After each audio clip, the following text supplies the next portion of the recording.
côté la bino bandeko balandia émission d'Akissa où ils a présenté par Ngamoko Yvonne Mianda Boulelo sous la micro Gizem Makuiza nde aza simabilili na régie émission d'Akissa est la émission politique avant de tout le bel ramasolo Italie vraiment politique et puis ils a ici quand puis mutu na mutazo mais malikanis na ye poto zo mbongwana na makambo ezoleka na mboka na biso pourquoi pas na ba exemple pesa na ba mboka misusu neti lelo na ozalanga mo côté na zana invité nanga na yende tozo beta masolo Italie actualité politique na mboka na biso Congo bato baza mo ebele ya kolanda biso bazo zela invité a memi makanisi nini parce que awa to yaka na mbongwana po biso peto la Ndakisa ya oyo ye ayeli biso nazanga mo côté ndenge na lobaki ni bandeli nazana invité nanga na pesa yembote papa Jacques Drom papa Bonnet malamu mama Yvonne nazo bengo papa Jacques Drom oza politicien oza candidat malheureux ndenge naza candidat malheureux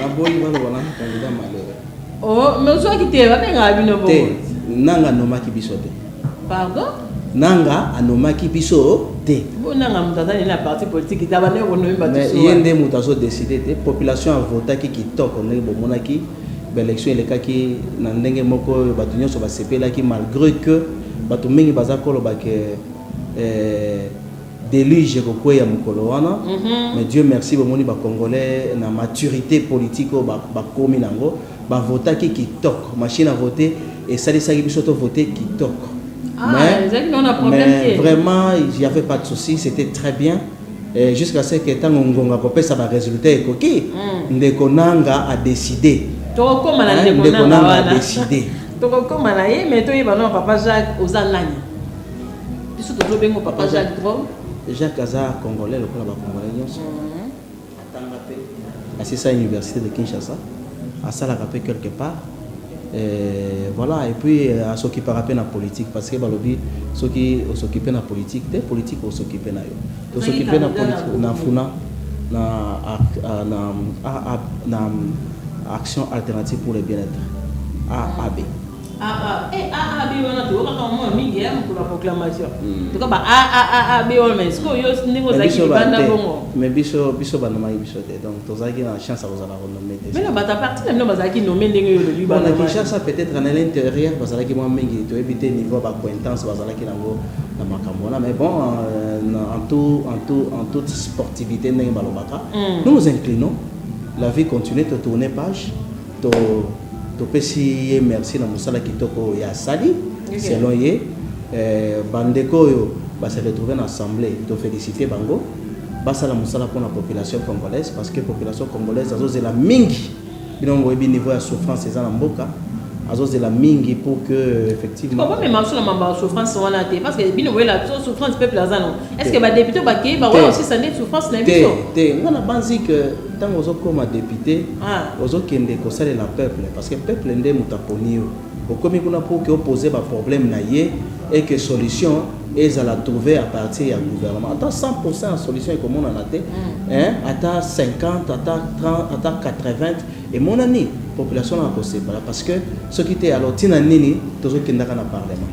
Si na bozo qui na parlement wana ONG mo ndenge to landi na bande ko na biso musu c'est ça que non ba député provinciaux auto tindi kuna basi bazana moi kania ka bozo le kale kana yango tozolo ba on a reçu ba gouverneur mais makambo to lo tant to so ba biso to zana ba gouverneur biso to zokona tant to lo ba ki kende ko nanga a nommé bateau conséquence yango wana vous avez des gens qui ont passé ba bateau bandeko oyo vine mo mazala chômeur atika aza piéton aza chômeur aza ne loti oh boye biti aza belé tanga komi kuna va proposer moi mbongo ausani faut rattraper le temps on va profiter pêche Rodrigo à rattraper temps hein parce que moi soit payé moi $1000 à lengi va payer $5000 à lengi parce que à mesana na makambo wana te les embala di bosso mona on a vu et c'est comme ça toujours vivre vraiment les lobozo kabinonso il y a même une ONG à Cage dans tanga a dénoncer yango balobi le lo pour comme sénateur il faut préparer 25 000 à 30 000 $. À peu près, ça va député provincial. Pour comme gouverneur, d'ailleurs, gouverneur, il y a 50 000 balles. 50 000 balles multipliées par 16. Par exemple, dans Kinshasa, on a besoin de 16 députés provinciaux. Donc, il y a 50 000 au PC Papa. L'autre, il y a un gouverneur. Bon, imaginez-vous, gouverneur, sénateur, bima par la corruption. Bon, quand c'est qu'on a redevable vis-à-vis du peuple. On doit récupérer Mbongo Yaye, à Peshaki pour comme en place. Donc, il n'a rien à voir avec le peuple. Ayebi tout peuple était pour Abimisa qui n'est Mbongo na pour comme en place. C'est ce que nous sommes en train de dénoncer. Il y a notre zone bakemoni dans le poto balobaka na syllogisme que ceux qui les prémices sont mauvaises. Conclusion peut causer la kamabe. Donc déjà dès le départ que mabe makasi pour yebi ndenge makasi parce que ndekonanga ache bato yo population epona kete sur 400 et quelques députés oyo ya ache na banzi baleki santé oyo population.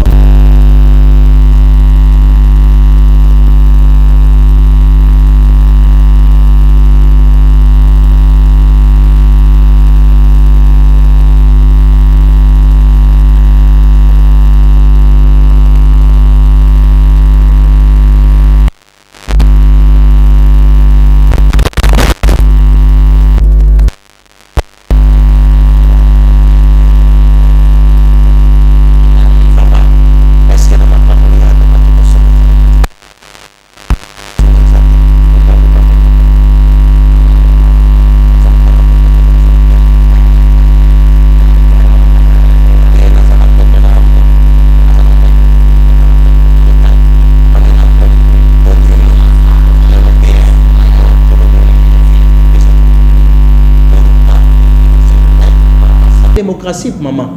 Tout ça la démocratie. Mais la liberté là oui. Ngai na koki tete. Ngai na tete. Azo pas fouer le romoroté. Ben oui. Ngai na ko répondre à la place ya ndeko Fayulu te. Eza droit na ye ya ko continuer à ko tenir à ce que va publier va vrai résultat mais biso toza sosukuna de tolobi une page est tournée na français par le 20 tiré il faut le boire. Cour constitutionnel à lobby Mokondi Mboka Eza Félix Tshisekedi. Donc souhaiter le président Félix Tshisekedi bonne chance à Zumboka où ils ont un problème belé alors baki na biso a commémorer na biso état de droit. Donc c'est l'andeko Tshisekedi président Tshisekedi a même la biso état de droit oyo a promettre que na peuple congolais. Mais Ali les a déjà mis en place que le président n'a sali un mois et moi, pardon, net nini. Vous pouvez prendre un exemple, moi, madame, monsieur, mon ici, état de droit et l'obipé au balobakana le poto transparence. Le président Tshisekedi a sali remise et reprise dans le président Oyo Abimi wana. Est-ce qu'il y a eu combien à trouver dans la caisse à l'État? Mais non, et là, quand il bosse autant sali reprise et reprise, ce Bolandi na Gambie, bah oui, ça ok, batika qui 10 milliards de dollars américains à caisse à l'État. Mais président Outa Bima, tant au sali remise et reprise na moto, aux yeux actifs naé na passif naé. Na actif naé faut y bisabato, voilà. Na auto sala remise et reprise na président ou accueilli. Botala na tiki tokuti na zoka na o sali mosolo ya l'État. Na kuti autant na kati ya caisse ya l'État, na banque centrale. Na kuti dollar autant, na kuti euro autant, na kuti franc congolais autant. Na côté Banyongo parce que ezate ka mbongo mais Banyongo pe ezali. Il faut yebi sabiso président Outo Kende. Atikeli Banyongo combien à intérieur ou ba benga dette intérieure, atikeli Banyongo ya libanda combien po lobby. Tanga ko sala musala na ye akoya ko telema liboso na biso pour ba bande ko ngai peuple congolais tant on a besoin qui pouvoir tala na banque centrale na kota ki autant lelo na commission yango autant et ce qui a yebisi biso ngote to ko loba nini lobby so ka ko loba na biso ke bon voilà na commission mboka na place tel to ko ndima ye ndenge ni parce que dès le départ to zo battre le point de départ eza ni na lokolo yo esika bat bazo bina na gozio ke ko bina na pas ndenge na ça ça na continuité té attention faut faire tout ça il y a lobby aza président il y a rupture aza non té yo yebi campagne na bango mobimba ya bandeko na biso babengi cash cash ya koza lokola eza nini kimingai bango balobi baye pona alternance démocratique et puis changement mbongwana tokota na état de droit alors oyo nyonso ya mabe eza kosalema bino bokolanda yango te soki bando olanda yango te tokoloba toza na biso na changement te toza na continuité continuité eza na maloba te mama journaliste omoni le problème na biso eza nini maloba ebele mosala moke mosala ngo bando juger mutu même te nalobi na juger mosala te nalobi te kena banda déjà ko juger mais kasto zela te so yondo wezi na maloba te wana eza ba acte moko élémentaire mutu ayebi gestion élémentaire il y a 2 jours 3 jours non mutu ayebi gestion en chose publique ayebi ke tango asali remise et reprise na mutu bapesaka ye situation état de la nation à ce moment là bakoyebisa ye na banque centrale totikeli yo boye totikeli yo mituka boye totikeli yo baentreprise publique boye totikeli yo biloko ebele na banyongo otala toza na nyongo libanda toza na nyongo pour que ayeba biloko batikeli ye akende kovérifier soki eza solo et puis ntango akobanda kosala mosala population ayeba ke président azwi pays na état na place moko ya pasi botala mbongo batikelaki nalandaki ndeko moko azoloba na télévision dani kontanga communauté azaki un ancien premier ministre alobi ye ntango akomi premier ministre akutaki na banque centrale $500,000 wana lobi on émission alandaki libanda yasi abi ntango azwaki bokontina ya premier ministre akutaki $500,000 na banque centrale mais ntango azolongwa na bokontina ya premier ministre atiki $1,400,000,000 ozomona c'est tout ce que nous tolobi te tokoki ko juger président Tshisekedi siko te asali ko mikolo combien mais tant yo zolo ba wana te wana za ko juger te wana za ba principe élément non wana za moto so sali musala donc ebanga sala wana 2 jours 3 jours non mais tant zo sala remise et reprise na moto ngana ye na ndako na yo nazokota na ndako ya yo lobi bon ndako eza ngana tiki ngana kei il faut yebisa nga soki télévision eza na kati soki tapis eza soki mbeto eza biloko mike te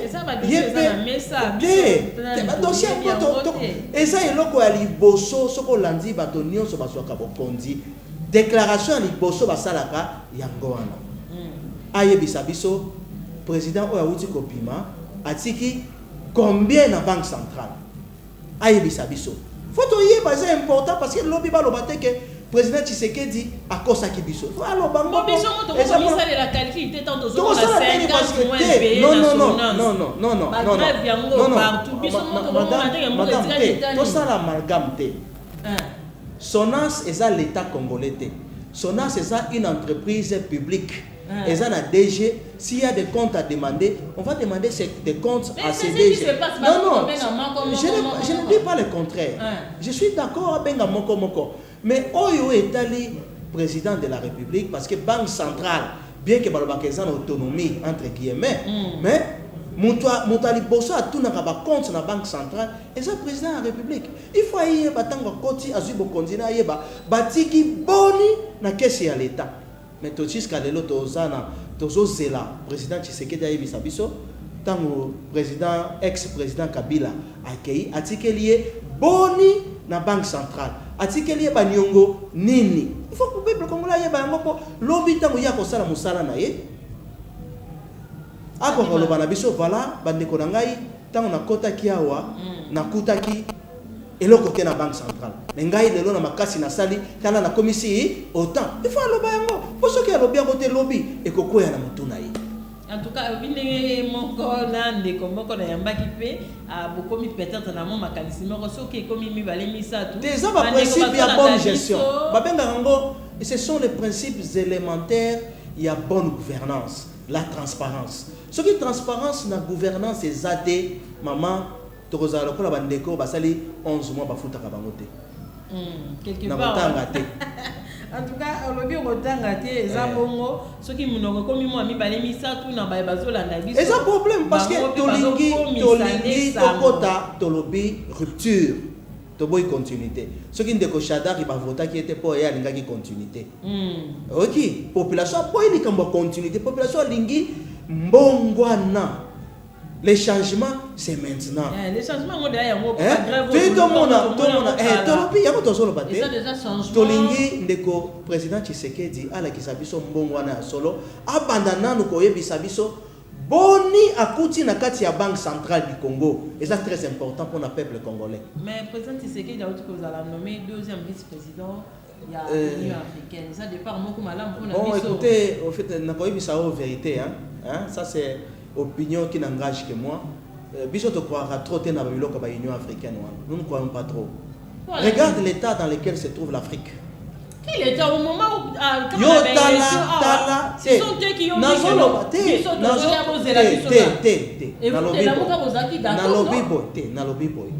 que opinion où ils sont engagés. Ah ok. D'accord. Nandimaka Union africaine T. Et ça l'imboula boni. Bota la situation ni les pays africains ezali. Bon comparer Union africaine à Union européenne. Calamité ba ote ko biso ke na Libye.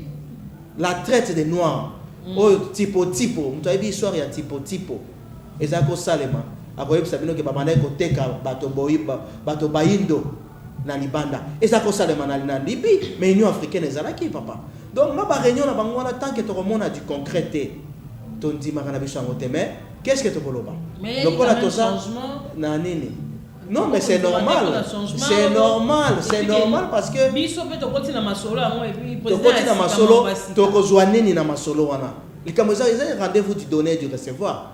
To kozwa nini. Yo mitu na question. To koti na Union africaine. Congo a bénéficier na nini. Président a déjà wana. Oui, mais pour to bénéficier na nini, c'est ça la grande question. Congo a bénéficier na nini. Yo yebisa ngai. Ako bénéficier. Et là quoi ça té maman. Na peso kaka ndingisa ya ba pays africains wa yo monaki parce que biso lelo to comme un modèle ya démocratie à travers l'alternance et salemi na ngambo wa président a balusi constitution a nyati constitution a vandeli constitution alobi ngai je reste aucun na ngambo pa bande ko na biso Rwanda ba nyati constitution président alobi jusqu'à 2030 combien soit 39 à kovanda. Exemple, il va opérer sa biso. C'est-à-dire quoi? Attends, on va vendre bon. Non, ça veut dire que tout ça va modèle pour na biso ba congolais. Il faut tout tailler chemin na biso ba congolais. Mais chemin on tailler en moyo. Oui. Tout ça d'accord. To poité, to lobby hein. Maman, to lobby. Tout ça na président ya Sika, comme on a eu Félix Tshisekedi Tshilombo. Il est le président na biso. To ndimiye. To tikeli tango asala mosala. Pour que effectivement à côté de biso na état de droit oyo a promettre ki biso mabeto malamu mais avec assurance quand même que non ces promesses ba réalisation na ngo kozala tout maman boka mona boka kwekela biso za ba symptôme to yoka ba discours ya kitoko yobi nkondo mobutu mutu aleka ki ko sala ba discours azali mais en réalité za mona nini nzala na nzala pasi na pasi te ya ba discours c'est sili to mona ba acte c'est bandaki te nam to monelo mo déjà trop pour te juger na lobito na ye pour la juger te mais c'est trop tôt pour to ba départ eza malamu to mabe c'est trop tôt madame c'est trop tôt comment ils ont ba départ eza bien sur base de quoi yebisanga eloko moko ya bien oko pesanga parce que to zo lo ba alerte d'accord pesa zo zuka ka secteur moko par exemple obina tana na secteur oyo. Aujourd'hui, par exemple, dans le secteur, il y a hydrocarbures. Le président Tshisekedi depuis à côté, litre essence, c'est ça qu'ils ont 2200 sur 2300 et comme 1000 francs. C'est déjà transport le mois qui va remplacer. On a ça DG wana. Kokota makambo yozo maîtriser te. DG ya transport wana. Babanda ko senga kolongwa na depuis très longtemps. Malongwa raté? Te ngana ko yebisa on nazana ba information oyo peut-être zo maîtriser te sur DG à Transco wana. Il fallait banda kala longwa musala mais aza ko longwa te. Ba longo ni peut-être ba suspendre. C'est différent. Te. L'adjoint est installé. Te tolo ba bien. Non. Est-ce yo qui lettre à révocation, lettre il y a déjà. Ah, il faut pas petit. Mais oui, jusque là ba suspendre madame. Tozolo makambo oyo ezana nzela ngana koloma makambo ezana nzela te jusque là il est suspendu nam na yo kité ke ba révoquer mais esuka te kaka na ko suspendre il faut donc on va suspendre qu'on envoie une commission d'audit dans l'entreprise wana batala s'il est reconnu coupable ba mokanga ba mochana boloko ndenge to lobby état de droit ne yango wana bazako reprocher na ndeko Kabila nini impunité moto ayibiawa Atikie lobby a nommé côté Moussousou. Président Tshisekedi a lobby to continue état de droit. État de droit il loba bakangara moto pamba te parce que moto ça présumé innocent. DG on a pas ça présumé innocent. C'est comme ça, Salinini va suspendre ou va révoquer. Il faut maintenant que sous il faut une commission d'audit indépendante et auditer par contre l'entreprise Transco. S'il s'avère que ce DG est mêlé dans la malversation, et ça a avéré, preuve va traduire devant la justice, Zouzi Ayokie, s'il est reconnu coupable, non seulement Mokangi, Azongisi Biloko ya Yibaki, Batindi na wapi? Azongisi, ceux qui n'ont pas été Yibaki, d'autres nuances de l'État, dans le Biboy. Dans l'état de droit, mon client ça présumé innocent. Yangon de Kowana va suspendre, va révoquer. Mais il faut maintenant, le gouvernement congolais, le président de la République, atteindre une commission d'audit dans l'entreprise Wana, va auditer par contre il y a une entreprise Wana, batala. Ce qui est mon ami, a tchaki ma boko na kesi entreprise Wana, bazana ba preuve, ba tindie di bosso ba Zouzi ba yokiye, ceux qui a reconnu coupable, ba Mokangi, ba tcheye na makala. Mais et ceux qui quand on a été azongi simbongo oyo ayibaki. Voilà, c'est ça un état de droit. C'est un état qu'on a posé ni ceux qui a joué. Dans l'hôpital qui a joué ceux qui a reconnu coupable. Ça veut dire qu'il faut. Eh, on est allé bisoter. Tant qu'on a joué qui a mon ananas. T'as allé bisoter? Est-ce que t'as allé? En tout cas, ndé makamzozo solo la awa tozana besoin ya mbongwana na mboka na biso Congo. C'est ça, mbongwana ya solo ya ngwana. Mbongwana ezate ya ba effet d'annonce de lobaka na lopoto. Te moto tel azaki convoqué. Te mais moto a convoqué celui qui a wana. N'a pas convoqué pe moto et on convoqué après. Quelle est la suite? Suite Amen. Mais non. Musi tu vas le battre dans des jours. Convoqué pour aller. Motif ezala kité. Yo convoqué moto ka porta là.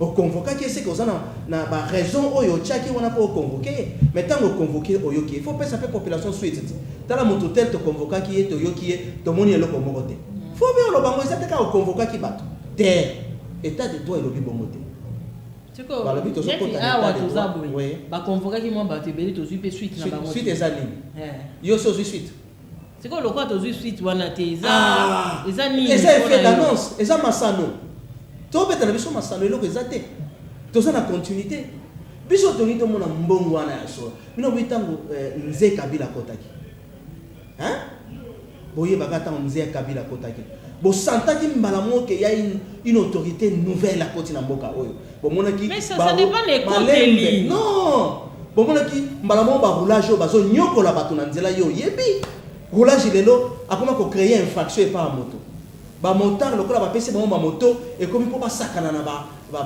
conducteur na nzela ba on dirait kutu mokonzi asikezate bazo continuer kana ba habitude na bango ya mabe ya koluka madeso abana na nzela kokota musée akota ki ba monaki après tango interpella ki ba bato ba sala ki na kondo Mobutu asala kini c'est vrai que à se comporter qui peut moi bien quoi kanga ki bango bala mo tie bango na prison sans ba juger bango te biso to lingi bongo te biso to lingi soki bo interpeller moto soki mabunga eze pa moto wana bo traduire en justice parce que na TV biso zo to to lobi bongo te bo tindie na na justice justice s'occuper na soki justice est monique moto wana za na innocent abi atikiye soki justice monique te moto aza innocent te atiaki maboko na mbongo ya l'État amokangi atia na boloko et puis asengi azongisa mbongo wana abomba mpe na ndako ya kozongisa wana etali biso te mpona aliaki ye moko donc les biloko kamba préparer mbango tokotala kaka ndenge état de droit ezokendele biso nyonso toza na besoin d'application ya état de droit toza bana mboka toza na besoin mpe ya kimia ata toza na kati état de droit wana mais président ya discours na ye alobaki baprisonnier politique il faut bana combien va ça bimi oh et bon soka ndé na lobby na micro mbala moko c'est comme ça to lobby bako na lobby ezate babima na moni que bazo salisa président ba erreur rebelle faut président lamuka oh atika ko sala ba erreur ba o salisa yona et président de la république ko le katalo aba no sala ba déclaration et puis ba fait zo suivre te yé akokite ko a lobby oui na ko bimisa bango au même moment faut le ba ko bimisa nini.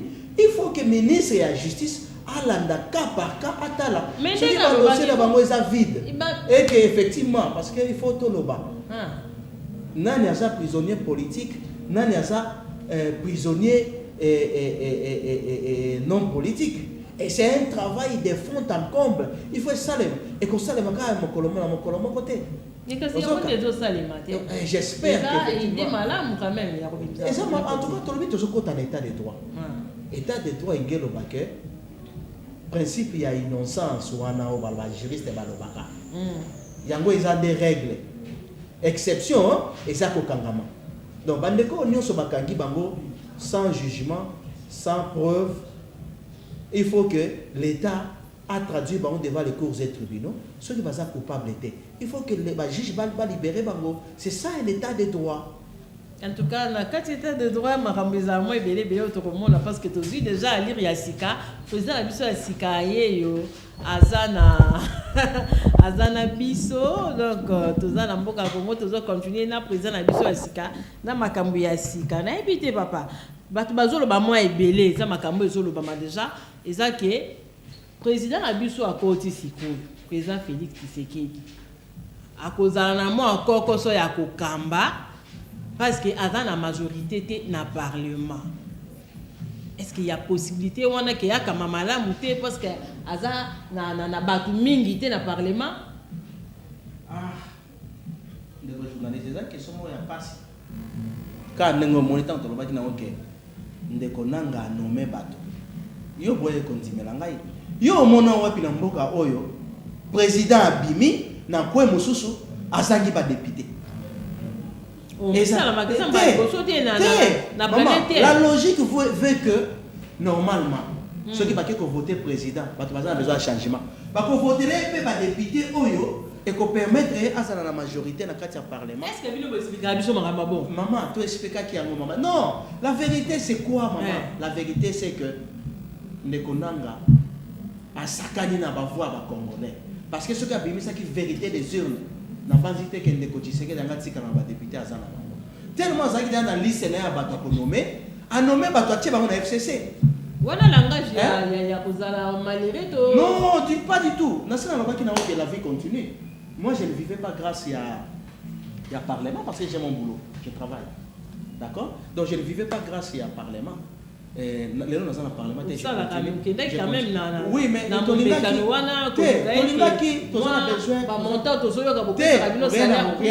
rien à voir. Biso to linga ki kutu naza ko loba ba émission bato balanda nga lobaki soki nga na komi député na ko senga même que ba kata salaire ba député ba komisa bango ata na $3000 pour que oya likolo na ba pesa ngo bande enseignant bande ko nga balobi ezalaka à peu près 6 ou 7 000 o balobi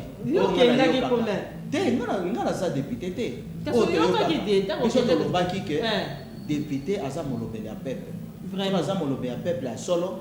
Alors qu'on dit que enseignant ou sali que ya comme moto azana na souffrance alors que ye bazo futa ye bien enseignant bazo futa ye lokola bon banguba bakata salaire na katikati ba bakisela ngo ba enseignant biso za ko loba ngo ezaki discours na biso. Donc pour na biso parlement ou pas nous allons continuer à vivre, nous allons continuer à servir le pays d'une manière na place au biso tozali. D'accord? Mais les kamoloba ki nanga il y a une certaine incohérence na makambo esalemi. Président bimi na ngambo mosusu, majorité parlementaire bimi pe na ngambo mosusu. Maman, ce que tali ba élection mingi salama na mokili. Généralement, ce qui président bimi, abima kapé na ba député na ye. Ata za na majorité te, au moins écart ko za la makasité, mais écart ya lelo écart moko flagrant. 351. Président FCC ça vraiment lokola lokola bino la mukapeka. Président Tshisekedi za na 33 députés. Ce que bakisi na ndambo ya cash ya Kameri, je crois que ça a 20 de députés. Donc bango mi balé réunis va dépasser 50 députés.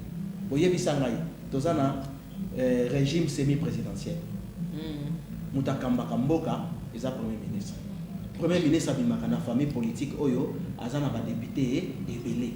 Famille politique oyo azana ba député belé lelo et yebani pas montonner en attendant à nommer informateur on a pas identifier bango formellement de ça FCC. Donc mais FCC c'est un regroupement. Mais oui, ça regroupement na bango. Ça regroupement et ça qui ancien AMP et c'est mieux na FCC. Donc bako bimisa premier ministre à Rosala na obédience ya président. Mais lokola balobaki na biso ekozala cohabitation te ekozala coalition te tomona coalition yango est-ce que moto akoya wana akoappliquer programme ya président Tshisekedi coalition eloba nini bien que président Tshisekedi aza na majorité parlementaire te akos'associer na bato baza na majorité parlementaire po bakamba mboka elongo mais soki ezalaki cohabitation eloba nini bato baza na majorité parlementaire baza na besoin ya président Tshisekedi te pour appliquer programme na bango donc ba appliquer programme na bango ndenge balingi bakotuna président Tshisekedi parce que bango nde baza majorité na parlement mais ba lobi eza coalition ça veut dire que bakosangana cash na FCC batie ba député elongo quelle force ba appliquer programme oyo ya nani ya président Tshisekedi yango tolobi nzambe akuma basoki kusala bango parce que peuple aza na besoin makambo échanger ya solo social na ye ebonga voilà en tout cas social la peuple ebonga eza souci na biso nyonso ba peuple toza na besoin ya makambo mokonza mboka laki biso na discours wana tomona pe misala nango penza tomona ngo en action sur terrain ezala lolenge moko wana en tout cas mettre na éviter politique lelo ndenge bokomi kosalela ngo quand je dis beau nazotala ba politicien c'est tout le monde qui s'amène dans la députée, dans la sénateur, donc ils ont qui veulent les sous-soutenir. Madame, vous avez pour nani? Dans ce qu'il s'agit. Eh, machin a yebi suite non je préfère te donner. Vous avez pour nani? Parce que les lois na Congo posent à la bien, posent à la salaire à malonga, posent à la politicien, posent à la députée, posent à la sénateur, posent à la ministre. Et ça m'a la montée. Est-ce que Moutouyon se fasse à la députée, Moutouyon se fasse à la sénateur, Moutouyon se fasse à la présidente de la République? Non, mais parce que dans le secteur Moussoussou, bazo futa batu salaire ya pasi ya nzala ya mawa. Dans le secteur ya enseignement. Ozana bandeko baza ba enseignant. Tunangai enseignant mulakisi. Moto azo pesa biso mayele. Moto azo sala ki doza la bato. Moto azo sala ki comme député, lobby comme président parce que ce ko tangité comme député comme président te. Tozo futa eboni. Et les $100 te. Le $100 ils à peu près 163 165 000 na côté Moussoussou. Yebi sanga so ba peso 165 000. Le lo ofuta ndako. Ndako ya moke. Hein? Ce que ça moke, et ça à peu près $50. C'est-à-dire moitié à salaire na ye. Ako vivre ndenge nini, ako lesa bana ndenge nini, ako futa minava ndenge nini, ako se faire soigner ndenge nini, yebi sanga ye. Et bon oyo bokenda kosala ba dépôt ya candidature wana yo uti nana ne siko za na salaire malonga te. Comment osangisi yango na lobi na yo te. Soki lelo mboka ndenge président Tshisekedi alobi état de droit ezozonga moto na secteur na ye aosala mosala akozwa lifutu esengeli akoenvier député te. D'ailleurs je vous dis ce que ça la kaka ngai mokonzi ya mboka ba député bango bazwa ba catch nanga na sala pena na commander ba catch ebele le bazwa prado na tindikeli bango ba catch total la soki ba koenvier poste wana députation nationale bazwa ba catch batambola nango bamona ndeni bana mboka bazo souffrir osoka bazwi ba catch salaire wana o bazo pesa bango wana na division par 4 ba pesi député $2,000 américains.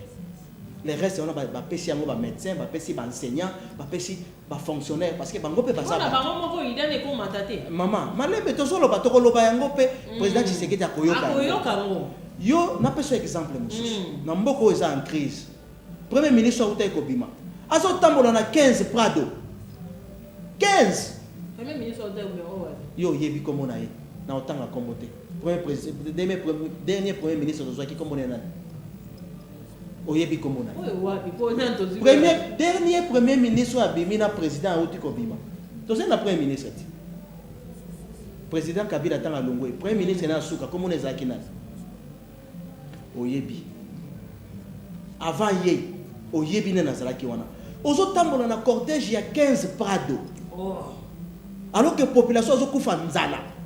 Et c'est un ceux qui yo zalaki homme d'affaires. Oko zo mbongo na osomba 15 prado ko tambola kanango. Ya moto le président Tshisekedi premier ministre soka ye ko pesa ye 15 prado te. Azwa ta jeep moko to mi balé. To mona président Sankara Thomas. Azo tambola na Peugeot 504. Garde du corps moko. parce que mboka na eza na nzala, mboka eza na pasi, mboka eza na nzala. Non. Exemple, il y a bonne gouvernance. Il faut outa likolo. Il faut toujours prêcher par l'exemple. Enseignant à piéton, à tambola na pasi, yo tambola na 15 Prado. Yo habita le Prado moko. Prado moko c'est moins cher, c'est $80,000. Parce que yo za na 15 na cortège na yo. Beta machine. Azana personnel, équipage za na kati. Achaka carburant, ya ofele. Mutuka, ya ofele. Maman. Ponani.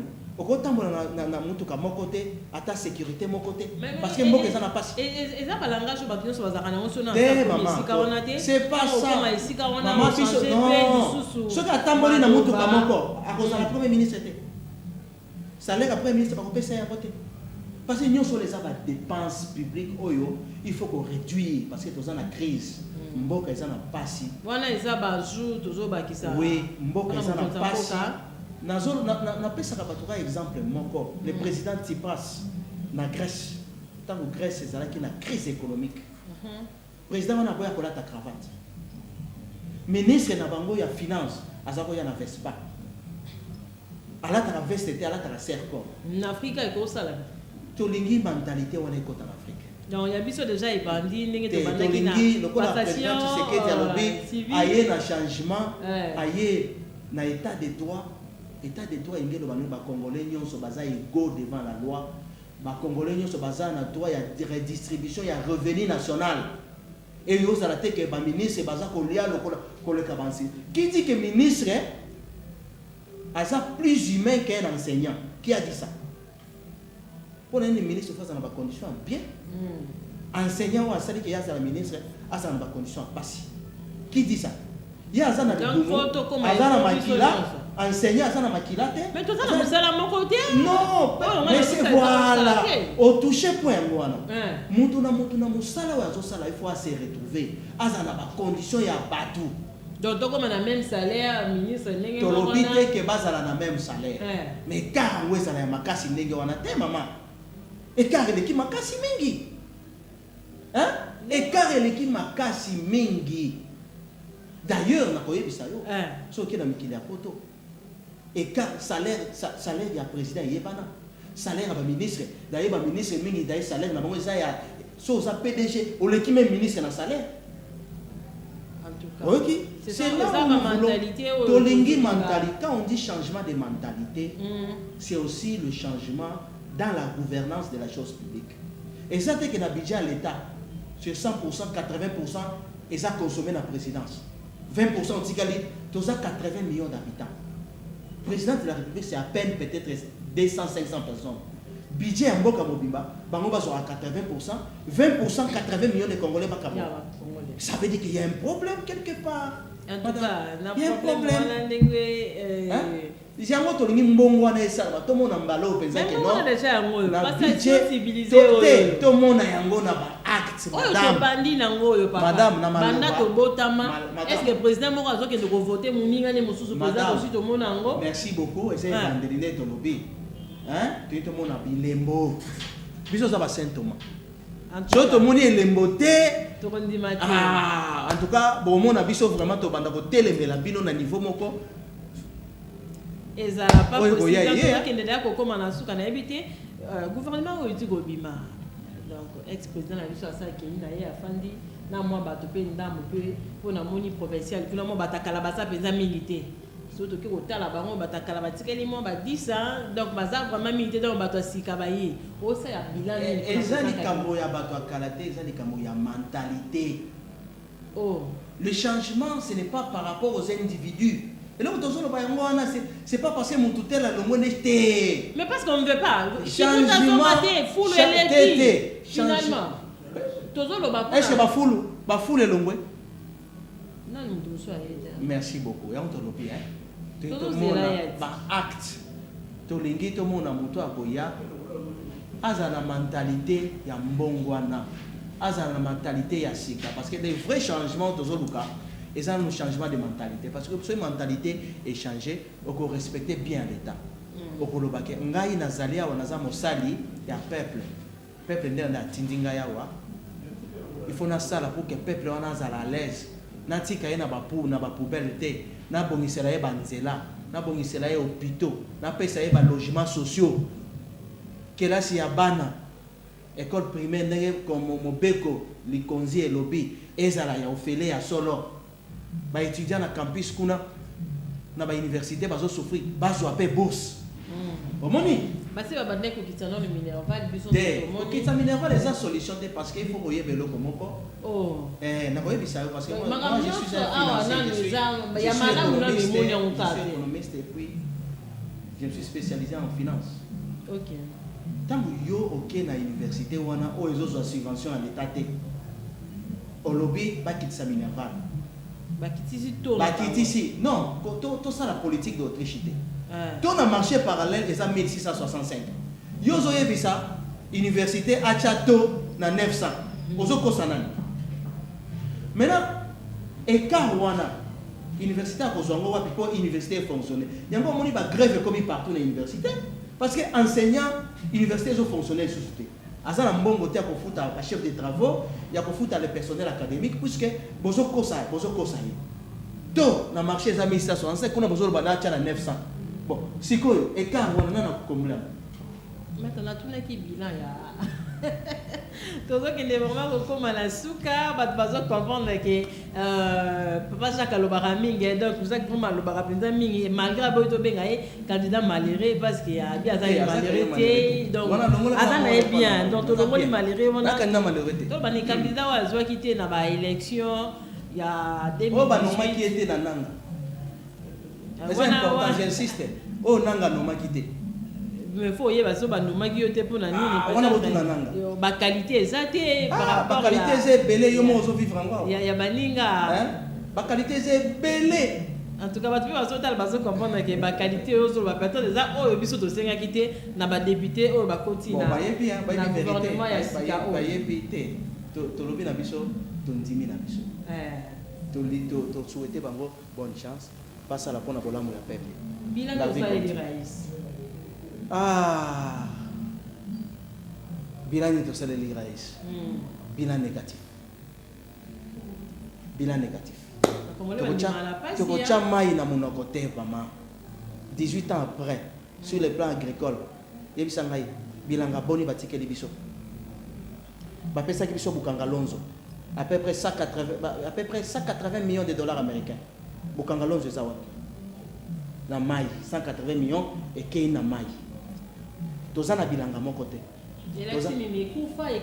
ekangama personnel est payé depuis des lustres boyebi muto amemaki makambo wana le premier ministre Matata Ponyo est vivant.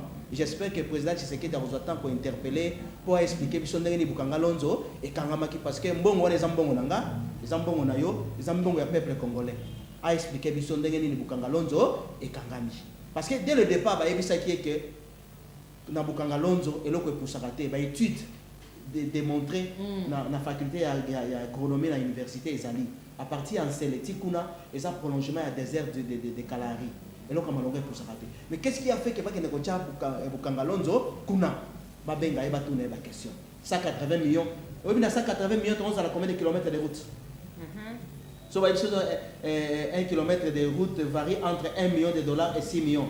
Soit 80 millions divisé par 1 million ou par 6 millions. Tu aurais pu avoir combien de kilomètres de route? Bon, plutôt, tu allais en avoir combien? Parce que tu as ton moment plutôt, tu as un ban mais 180 millions de maillots, wow. Sur le plan agricole, zéro. Sur le plan logement social, le président a auto qui est télévisionné. Banda combien a ton télévision? Aujourd'hui, motel Fikine, aujourd'hui, cité du fleuve, aujourd'hui, pépinière et banda, c'est ça le logement social. Parce que coût à loyer pour les gens prohibitif. Il y a beaucoup de la tête. Il y a chambre, salon, cuisine, salle de bain, c'est $1,300 américains. Nani ma fout avec $1,300 pour foutre en Canada. Donc, dans ce secteur, en réalité, que le président Kabila a échoué lamentablement sur toute la ligne. Donc, en tout cas. Côté bilan Jacques Mazo Sala, le président sortant na biso les raïs oyo tomoni mbala liboso na mboka na biso tomona président moko azobima et puis moninga na azokota quand même président Tshisekedi il y a un point positif. Il y a un point positif. Bon, je te le concède. Mais l'avenir nous en dira. Nous en dira quoi? Et là tomoni na misu boye. Total à souka. Du jamais vu na mboka na biso tomoni. Tu peux encourager un acte à poser. Malgré tu encourager. Malgré. Dans le but bien, j'insiste, malgré tu encourager par acte à poser. Donc poussé par quelque chose, tout le babongo. Et ça, c'est vous qui le dites. Non, non, c'est vous qui le dites. Mais tu as le malgré. L'interprétation est libre. Vous êtes libre d'interpréter. En tout cas. Malgré. Alternance et Selemi, bravo. Mais tout le monde a vraiment effectivité à Misala. Tout le monde a effectivité et alternance à travers le président Tshilombo Tshisekedi. Tout le monde a effectivité à Misala. Je travaille quelque part, je suis employé. Je suis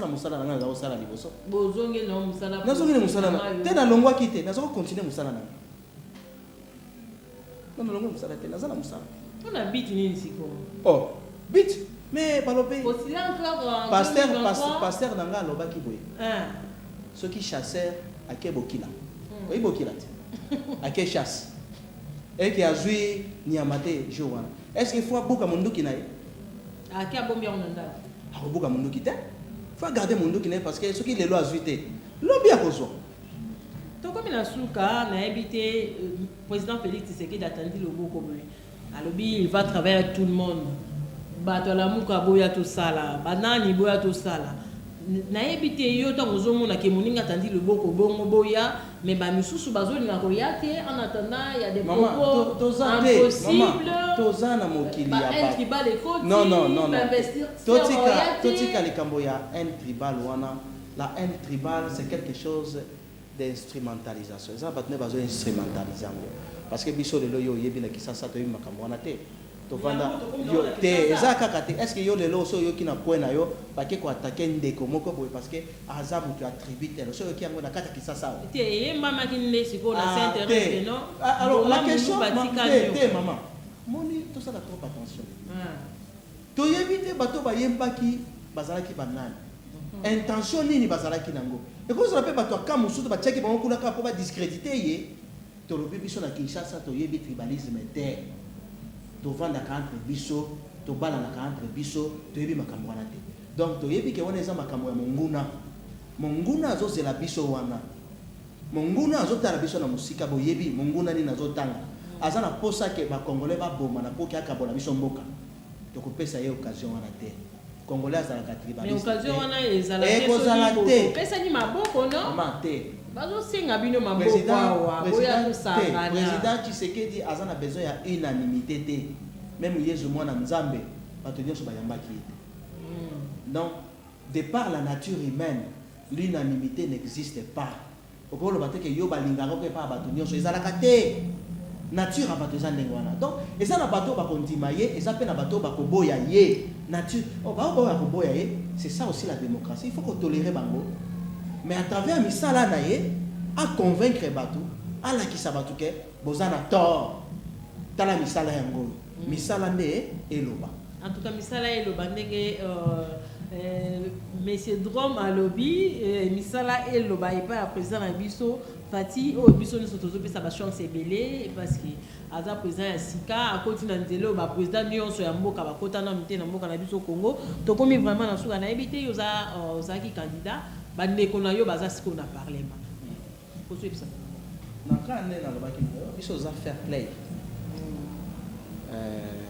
to souhaiter bango bonne chance d'abord to féliciter bango na ba komi place wana lelo eza bango lobi pe oza bato mosusu lokola lelo eza bango basala musala ndenge ba base na bango etindela bango basala en sorte que passe ya ba congolais ate ko sila te et diminuer attendant na ebiki za passe pona ko sisa passe ya ba congolais en 5 ans eza facilité mais tout monde a quand même ba acte moko ya malamu o ezola que ça que vraiment pays et nzela moko ya malamu donc basunga mokonza mboka basunga ye ba pesa ye maboko pour que mboka mbongwana ya solo tozelaki biso nyonso onde na lobi eza ya maloba te na misala tout le monde a effectivement que mboka na biso échanger à travers misala tout le monde a que agriculture ezongi na mboka na biso to komi na banzela ya kitoko fonctionnaire azozwa salaire ya malamu enseignant azozwa salaire ya malamu to komi na ba école ya kitoko bref mboka ekomi kokende liboso bakongole bazotala yo mpe suba loba tolandi moto oyo tosepe na makanisi na ye peut-être aza na bilobaloba mutu na moto na ndenge na ye eza bilobaloba oyebisa bango nini te biso oza bato ya bilobaloba te omoni toza bato ya biloba toza bato ya nzala te toza na mwa minimum oyo moto asengeli kozala nango na vie oki ntango tolobaki tokende na parlement tolingaki to apporter moi un plus na savoir oyo toza nango mais lokola chance epesameli biso te topesi chance na bato basi bakoti kuna basala mpona biso nyonso d'accord basala pour que mbongo wana ya solo état de droit oyo président Tshisekedi aprometaki bato na parti politique na ye ekoka koyingemela na kati ya Congo tout le monde a vraiment que effectivement mboka ebandi ko changer nayebi que changement ngo ekoya na mokolo moko te pour aza nzambe te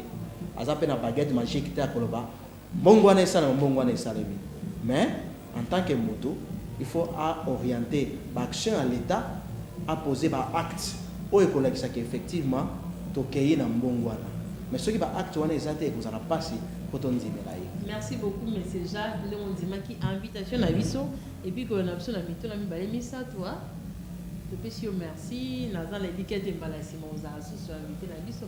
Merci maman Yvonne nasepeli mingi depuis mpona misalemi oyo eza mbala mibale nazoleka na plateau à télévision c'est vrai que ezali ka epai na bino te mais ezali kote mosusu mais na l'équipe awa eloko nini tozoluka bolamu ya bakongolais eloko mosusu te soki président akoti akoki kokokisa bolamu ya bakongolais tokobetela ye maboko mais soki akokisi bolamu ya bakongolais te tokobamba ye mabanga ezalaka bongo mokili esalema bongo. En tout cas merci na bandeko nyonso balandi émission ndakisa ezalaki bongo ya bino Yvonne Mianda na micro Ghislaine Makwiza nsima bilili mpe na régie. Merci beaucoup na DT Serge Diakani, merci na Cordon, merci na Rigen le monteur expérimenté nga na bino tokutani mbala nsima mpo na ndakisa mosusu botika malamu.